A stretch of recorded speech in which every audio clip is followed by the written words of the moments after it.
अध्याय 9। कृतयोगी विनोबा। जीवनी। अध्ययन से पूर्व।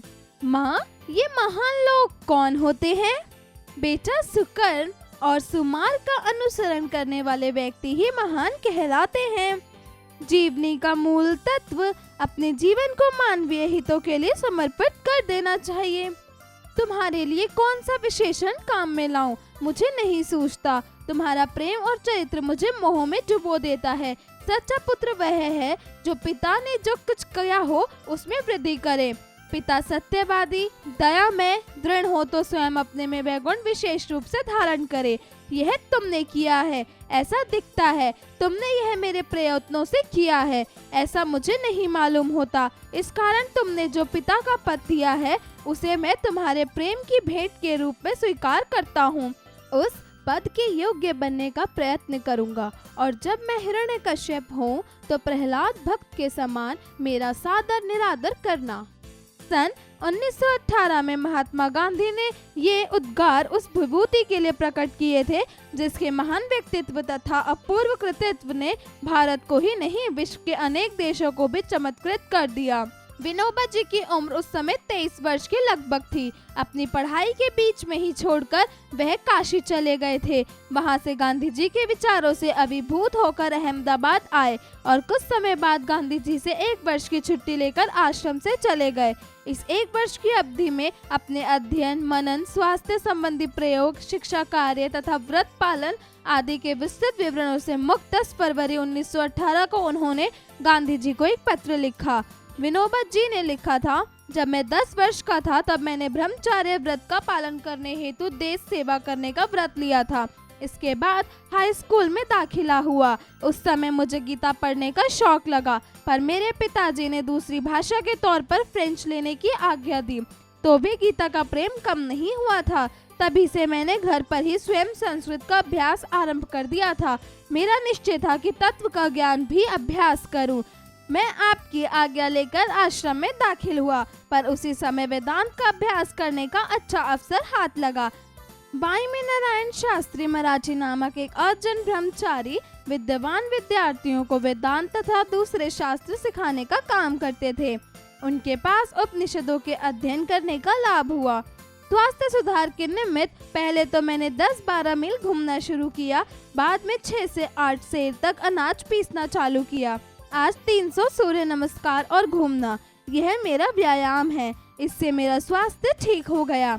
आहार के विषय में पहले 6 महीने तो नमक खाया, बाद में उसे छोड़ दिया। मसाले आदि बिल्कुल नहीं खाए और अजन मसाले और नमक ना खाने का व्रत लिया। दूध शुरू किया। बहुत प्रयोग करने के बाद यह सिद्ध हुआ कि दूध बिना बराबर चल नहीं सकता। फिर भी इसे छोड़ा जा सके तो छोड़ देने की मेरी इच्छा है। 1 महीना केवल केले, दूध और नींबू पर बिताया, इससे ताकत आ गई। इस प्रकार छोटी सी अवस्था से ही विनोबा जी की कठोर साधना आरंभ हो गई थी, जो अंत तक अखंड गति से चली। वस्तुतः आरंभ से ही उनकी दृष्टि अंतर्मुखी थी, इसी से उन्हें दुनिया के आडंबरों में कभी रस नहीं आया। कॉलेज में पहुंचते पहुंचते उन्हें वर्तमान शिक्षा प्रणाली की निरर्थकता दिखाई दे गई। झट पढ़ाई छोड़ दी और स्कूली पढ़ाई का मोह मन से सदा के लिए निकाल दिया। मार्गदर्शक की खोज की। गांधी जी मिल गए। उनके निकट जाकर एकांत साधना में लीन हो गए। पिता अत्यंत निष्भयी व्यक्ति थे। उनसे विरासत में वैराग्य की भावना मिली। माँ ईश्वर भक्त, दयालु तथा करुणामयी थी। उनसे ये गुण लिए। विनोबा जी का जन्म 11 सितंबर 1895 में महाराष्ट्र के गागोदा नामक ग्राम में हुआ था। उनकी प्रारंभिक शिक्षा बड़ौदा में हुई। वहीं से उन्होंने सन 1913 में हाई स्कूल की परीक्षा पास की। वह मेधावी छात्र थे। गणित उनका प्रिय विषय था। मराठी में कई बार 100 में से 99 अंक प्राप्त किए। इंटर की परीक्षा देने मुंबई जा रहे थे कि देशभक्ति और वैराग्य की भावना ने उनका मुंह दूसरी ओर मोड़ दिया। वह काशी गए। उन्हीं दिनों हिंदू विश्वविद्यालय के उद्घाटन समारोह के अवसर पर गांधी जी वहां आए। जैसा मैं जानता हूं, थोड़े पत्र व्यवहार के उपरांत वे गांधी जी के निकट पहुंच गए। साबरमती, वार्धा, नालवाड़ी तथा परमधाम में उन्होंने जो प्रयोग किए उनकी विस्तार से चर्चा करना असंभव है। अपने मौलिक चिंतन से उन्होंने कताई, सफाई तथा बुनियादी शिक्षा में असामान्य क्रांति की। उनकी कताई की योग्यता के विषय में गांधी जी का कहना था कि इसमें विनोबा जी इतने निष्पात हो गए हैं कि बहुत ही कम लोग उनकी तुलना में रखे जा सकते हैं। सन 1951 में उनके जीवन में एक नया मोड़ आया। सर्वोदय सम्मेलन में भाग लेने के लिए उन्होंने वार्धा से शिवरामपल्ली, हैदराबाद की पैदल यात्रा की। वहां से कुछ साथियों के अनुरोध पर वे तेलंगाना क्षेत्र में गए, जहां साम्यवादियों की हिंसात्मक प्रवृत्तियों के कारण भारी आतंक छाया हुआ था।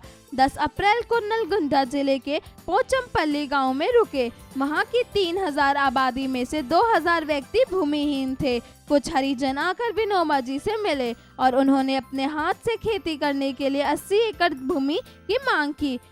विनोबा जी ने प्रार्थना सभा में ये मांग वहां उपस्थित लोगों के सामने रखी।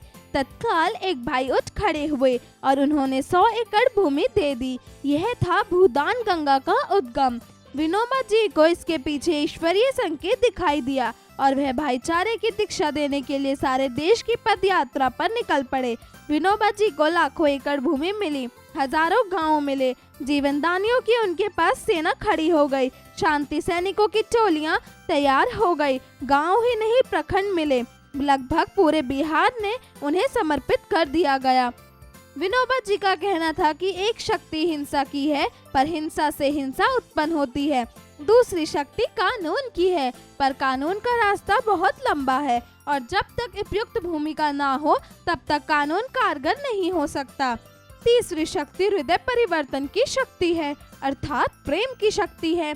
वही देश को एक सूत्र में बांध सकती है, अनेकता में एकता स्थापित कर सकती है, दलों को मिला सकती है। विनोबा जी देश में दंड विहीन, शासन मुक्त समाज की स्थापना करना चाहते थे। उनका एक ही मार्ग था, वह था लोक शक्ति का उदय। 15 नवंबर 1982 को उन्होंने अपना पार्थिव शरीर त्याग दिया। एक ऐसी महान विभूति उठ गई जिसमें पुरातनता और आधुनिकता का दुर्लभ समन्वय था और जिसके जीवन का प्रत्येक क्षण मानव हित के लिए समर्पित रहा था। शब्दार्थ विभूति अर्थात दिव्य अलौकिक शक्ति, अभिभूत अर्थात वशीभूत, चकित, वेदांत अर्थात उपनिषद शास्त्र, निरर्थकता अर्थात अनुपयोगी होना, वैराग्य अर्थात संसारिकता में मन न लगना, निष्पात अर्थात निपुण, प्रवीण, कुशलकारी, समन्वय अर्थात सामंजस्य, मिलाप, अंतर्मुखी अर्थात गुण अवगुण के आधार पर विचार करने वाला, उच्चारण करे, कृतित्व, ब्रह्मचार्य, विद्यार्थियों मार्गदर्शक, निष्प्रही, निष्पात, साम्यवादी, पोचमपल्ली, अध्यापन संकेत, शिक्षक शिक्षिका विद्यार्थियों को विभिन्न महापुरुषों के जीवन चरित्र से अवगत कराएं। अभ्यास कार्य, जरा बताइए। प्रश्न 1, दिए गए प्रश्नों के उत्तर बताइए। क, महात्मा गांधी जी ने विनोबा को कब उद्गार विभूति से विभूषित किया? उत्तर, महात्मा गांधी जी ने विनोबा को सन 1918 में उदार विभूति से विभूषित किया। ख, विनोबा जी की दिनचर्या में व्यायाम का क्या महत्व है? उत्तर, वे एक स्वस्थ जीवन जीने की महत्वपूर्णता को समझते थे और इसके लिए व्यायाम की बड़ी महत्वता देते थे। वे समझते थे कि व्यायाम न केवल शारीरिक रूप से स्वस्थ रखता है बल्कि मानसिक रूप से भी मजबूत बनाता है।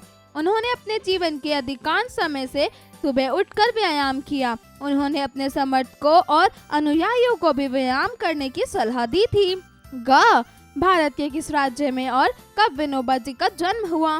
उत्तर, विनोबा जी का जन्म 11 सितंबर 1895 में महाराष्ट्र के गगोदा नामक ग्राम में हुआ था। घ, तेलंगाना की यात्रा के लिए विनोबा जी ने कब रुख दिया? उत्तर, तेलंगाना की यात्रा के लिए विनोबा जी ने सन 1951 में रुख किया। ड़, विनोबा जी किस मार्ग का अनुसरण करते थे? उत्तर, विनोबा जी लोक शक्ति के उदय के मार्ग का अनुसरण करते थे। जरा लिखिए। प्रश्न 2, दिए गए प्रश्नों के उत्तर लिखिए। क, विनोबा जी की रुचि किस प्रकार की पुस्तकों में थी? उत्तर, विनोबा जी की पाठ्य पुस्तकों के साथ आध्यात्मिक पुस्तकों के पढ़ने में भी रुचि लेते थे। ख, आश्रम के निवासी के रूप में विनोबा भावे का आचरण कैसा था? उत्तर, आश्रम के निवासी के रूप में विनोबा जी अपना अधिकांश समय उपनिषदों, वेदांत आदि का अध्ययन करने तथा स्वास्थ्य सुधारने हेतु व्यायाम जैसी क्रियाओं में लगाया करते थे। ग, भूदान यज्ञ का शुभारंभ विनोबा भावे जी ने कैसे किया? उत्तर, 10 अप्रैल 1951 के दिन आचार्य विनोबा भावे को जमीन का पहला दान मिला था। उन्हें ये जमीन तेलंगाना क्षेत्र में स्थित पोचमपल्ली गांव में दान में मिली थी। ये विनोबा के भूदान आंदोलन की शुरुआत थी। घ, देश की एकता व अखंडता के लिए विनोबा जी ने क्या सूत्र दिए? उत्तर, विनोबा जी ने हृदय परिवर्तन की शक्ति अर्थात प्रेम की शक्ति के द्वारा देश को एक सूत्र में बांधने का प्रयास किया। उनका मानना है कि यह अनेकता में एकता स्थापित कर सकते हैं तथा दलों को मिला सकती है।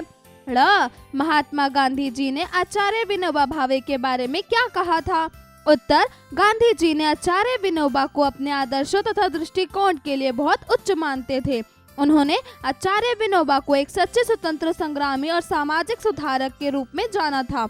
महात्मा गांधी ने आचार्य विनोबा भावे के प्रति अपना गहरा सम्मान व्यक्त किया था और उन्हें एक अत्यंत विचारशील व्यक्ति और एक अद्भुत दार्शनिक के रूप में समझा था।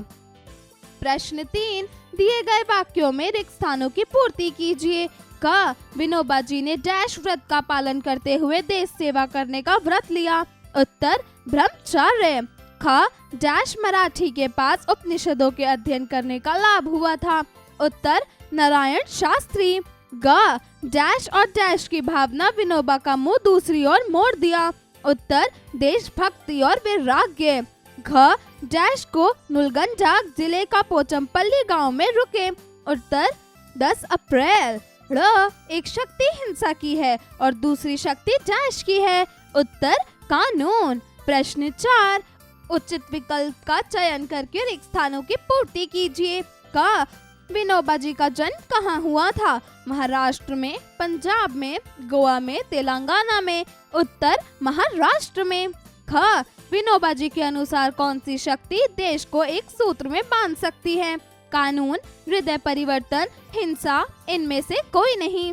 उत्तर, हृदय परिवर्तन। ग, विनोबा जी का देहावसान कब हुआ? 30 जनवरी 1948, 2 अक्टूबर 1920, 15 नवंबर 1982। उत्तर, 15 नवंबर 1982। घ, आचार्य विनोबा भावे जी ने पैदल यात्रा की शुरुआत कहाँ से की? पोचमपल्ली, शिवरामपल्ली, राखीगढ़ी, इनमें से कोई नहीं। उत्तर, शिवरामपल्ली। ड़, किस वर्ष विनोबा जी ने हाई स्कूल की परीक्षा उत्तीर्ण की? 1914, 1912, 1911, 1931। उत्तर, 1931। प्रश्न 5, सही कथन पर सही अथवा गलत कथन पर गलत का चिन्ह लगाइए। क, विनोबा भावे जी एक अहिंसावादी स्वभाव के व्यक्ति थे। उत्तर, सही। ख, नारायण शास्त्री मराठी एक ब्रह्मचारी विद्वान थे। उत्तर, गलत। ग, महात्मा गांधी जी ने विनोबा भावे के कठोर निंदक थे। उत्तर, गलत। घ, विनोबा भावे जी ने पंजाब राज्य से संबंधित थे। उत्तर, गलत। ड़, भूदान आंदोलन की शुरुआत विनोबा भावे जी ने की। उत्तर, सही। जरा सोचिए। प्रश्न 6, महात्मा गांधी जी ने विनोबा भावे को महान व्यक्तित्व क्यों कहा? सोच समझकर बताइए। जरा भाषा पर गौर कीजिए। प्रश्न 7, दिए गए शब्दों का प्रयोग करके वाक्य निर्मित कीजिए। क, समन्वय। उत्तर, हमें हमेशा अपने समय के साथ समन्वय स्थापित करना चाहिए। ख, वृद्धि। उत्तर, आध्यात्मिक किताबों का अध्ययन करने से बुद्धि की वृद्धि होती है। ग, निष्प्रही। उत्तर, सब जीवों को मोक्ष मार्ग का निष्प्रही हो उपदेश दिया। घ, निष्पात। उत्तर, उसने अपने समय का निष्पात नहीं किया, इसलिए उसे परीक्षा में सफलता नहीं मिली। ड़, विस्तृत। उत्तर, प्रस्तुत पाठ में विनोबा भावे के चरित्र और उनके जीवन का विस्तृत वर्णन किया गया। प्रश्न 8, दिए गए वाक्यों में सर्वनाम शब्दों को रेखांकित करके उनके भेदों को लिखिए। क, तुम्हारे लिए कौन सा विशेषण काम में लाऊं? मुझे नहीं सूझता। उत्तर, कौन सा? प्रश्नवाचक। मुझे पुरुषवाचक। ख, वह एक महान व्यक्तित्व के स्वामी थे। उत्तर, वह निश्चयवाचक।